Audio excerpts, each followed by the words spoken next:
Throughout the last year, 2024, I was praying to God about something specific and I wasn't getting an answer. And at the beginning of 2025, I got a no for something and I realized that I had to keep waiting. I felt so hurt by that. I felt like I don't think God cares. I don't think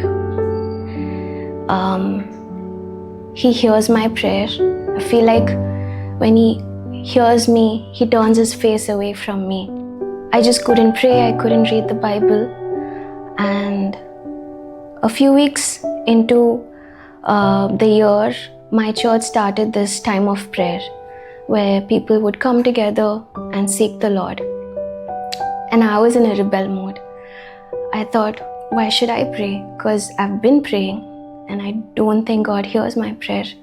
So I just was in this rebel mode and I didn't go, and then eventually I did one of the days. And when I went there, I was standing at the back of the hall and I felt so disconnected from this group of people who felt so close to God, but I didn't feel anything. And I just stood there, I closed my eyes. I didn't feel anything for a long time, and I suddenly heard this voice that said, well, you can't pray for yourself, but you can pray for someone else. And I felt like, yeah, I guess I could pray for someone else.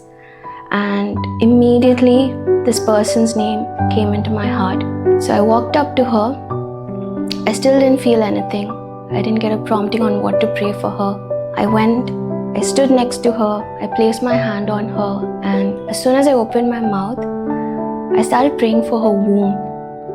I prayed over her womb, I prayed over her motherhood, I prayed over her being able to raise the next generation for the kingdom of God. And once I was done praying, she had tears in her eyes, she hugged me, and I went back to my place and I felt so weird because this person was single.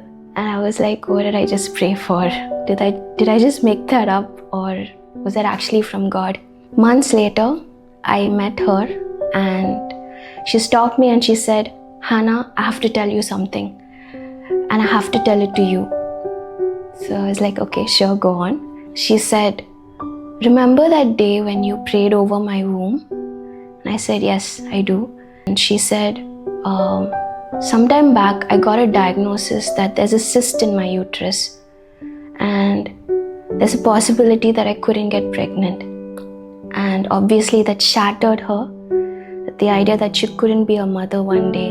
From the day I prayed over her, she had 2 other people come to her and pray over her womb, and she felt like God was healing her.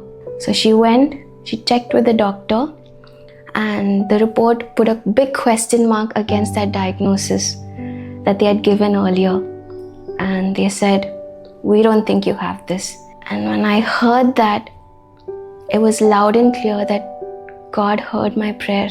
It became an affirmation that even when I can't pray for me, I could still pray for someone else.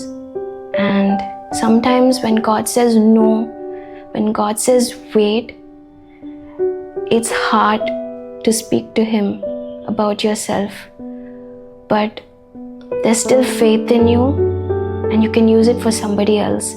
Every time we feel like, I don't think God cares, I don't think what I'm going through matters to God, I feel like we can still muster up the little faith that's left in us to go and pray for somebody else.